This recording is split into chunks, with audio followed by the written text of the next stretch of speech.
Hello दोस्तों, कैसे हैं आप सब। आज की हमारी कहानी है बहू की आफत। बेटा, तुम यहाँ मुझसे मिलने आई हो या अपनी भाभी का काम बढ़ाने के लिए। उसकी मदद नहीं कर सकती तो कम से कम उसका काम तो मत बढ़ा। सविता जी अपनी बेटी रचना से बोली। अरे ऐसा क्या काम बढ़ा दिया मम्मी मैंने जो आप मुझ पर गुस्सा कर रही हो। जरूर भाभी ने ही आपसे मेरी शिकायत की होगी। रचना उल्टा अपनी भाभी संगीता पर इल्जाम लगाते हुए बोली। बेटा, बहू मुझसे क्या शिकायत करेगी, उसने तो कुछ नहीं कहा। पर क्या मैं अपनी आंखें बंद करके बैठी हुई हूँ जो मुझे दिखाई नहीं देता कि यहाँ तुम मुझसे मिलने के बहाने आई हो, लेकिन अपने बच्चों को यहाँ छोड़कर खुद अपनी सहेलियों के साथ घूमने निकल जाती हो। अब मम्मी, अपने मायके में मैं अपनी मनमानी ना कर सकूं तो फिर मायके और ससुराल में फर्क ही क्या होगा। थोड़ी बहुत आजादी तो होनी ही चाहिए ना। रचना बेफिक्री से बोली। बेफिक्री? कैसी बेफिक्री? यहाँ मैं रेस्ट पर हूँ, तुम्हारी भाभी के साथ उसका 3 साल का बेटा है। वह उसे संभालते हुए घर का काम कर रही है, मुझे संभाल रही है। यह क्या कम था जो तुमने भी आकर अपने बच्चों की जिम्मेदारी उस पर डाल दी और खुद बाहर घूमने चली गई। मम्मी, आपने तो पहले कभी नहीं टोका मुझे जो आज इतना टोक रही हो। अचानक क्या हो गया? आज आपको अपनी बहू पर प्यार आने लगा? इसके पीछे आप अपनी बेटी को भी सुनाने को तैयार हो गई।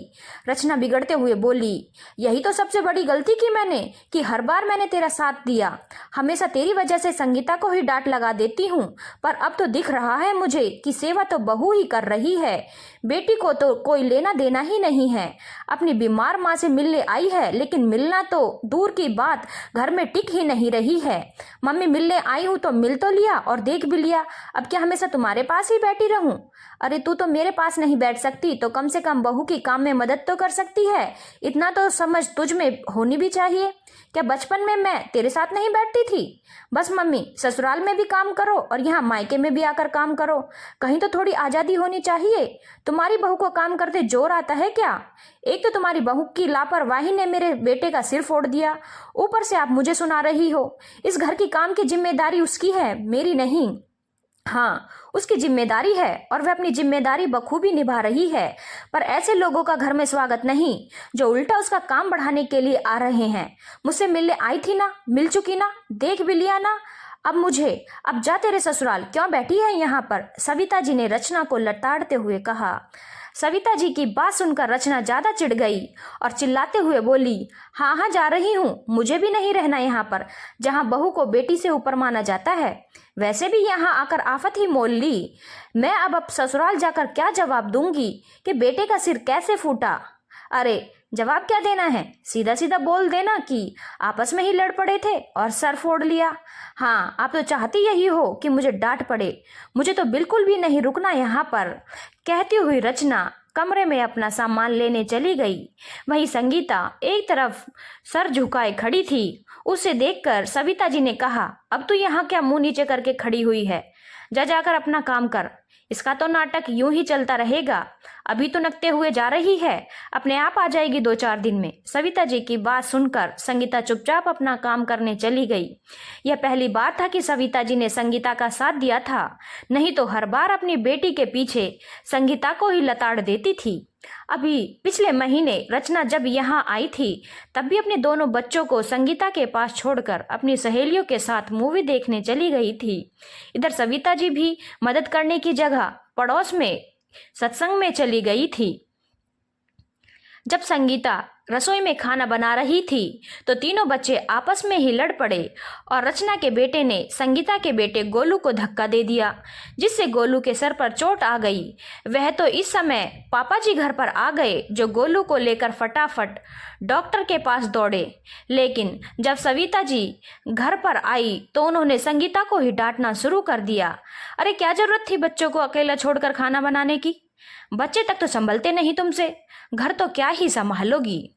अरे बहू से क्या कह रही हो? क्या तुम लोगों की जिम्मेदारी नहीं है? 3-3 बच्चों को उसके भरोसे छोड़कर चले गए। ऊपर से काम भी तुम लोगों को समय पर चाहिए और तुम्हारी लाडली बेटी भी अपने बच्चों को यहाँ छोड़कर घूमने निकल जाती है। पता नहीं ससुराल में कैसे निभाती होगी। ससुर जी ने कहा, ज्यादा बहू का पक्ष लेने की जरूरत नहीं है, हमने भी किए हैं बच्चों को संभालते हुए घर के काम। हमारी मदद के लिए तो कोई नहीं आता था। आखिर ससुराल में वह पूरा काम करती ही है ना, कम से कम मायके में तो बेफिक्र ही होनी चाहिए। यह मायका है उसका। सासू जी ने बड़बड़ाना शुरू किया तो ससुर जी भी चुप हो गए। लेकिन अभी सविता जी ने अपेंडिक्स का ऑपरेशन कराया था, इसीलिए वह रेस्ट पर थी। रचना अपने मायके उनसे मिलने आई हुई थी, लेकिन सिर्फ मिलने का तो बहाना था। वह तो अक्सर बच्चों को यहाँ छोड़कर अपनी सहेलियों के साथ घूमने निकल जाती थी। और अब तो सविता जी भी देख रही थी कि संगीता कैसे 3-3 बच्चों को संभालते हुए घर का काम भी कर रही थी और उन्हें भी संभाल रही थी, साथ ही साथ आए गए लोगों को भी देख रही थी। यह देखकर उन्हें रचना पर बड़ा गुस्सा आता था। कम से कम अभी तो वह काम में मदद कर ही सकती थी।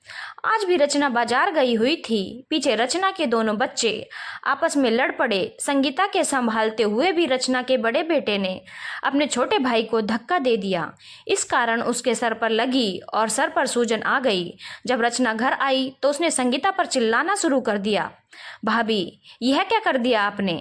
यह ध्यान रखा है आपने मेरे बच्चों का? हाँ, आपको क्यों दर्द होगा? बच्चे तो मेरे हैं ना। यह सब सुनकर सविता जी से रहा नहीं गया और उन्होंने रचना को डांट दिया। खैर थोड़ी देर बाद रचना अपने सामान के साथ बाहर आई और अपने दोनों बच्चों को लेकर वहां से रवाना हो गई। पर इस बार सविता जी ने उसे बिल्कुल नहीं रोका। धन्यवाद दोस्तों। अगर आपको कहानी अच्छी लगी हो तो चैनल को लाइक, शेयर और सब्सक्राइब करना ना भूलें।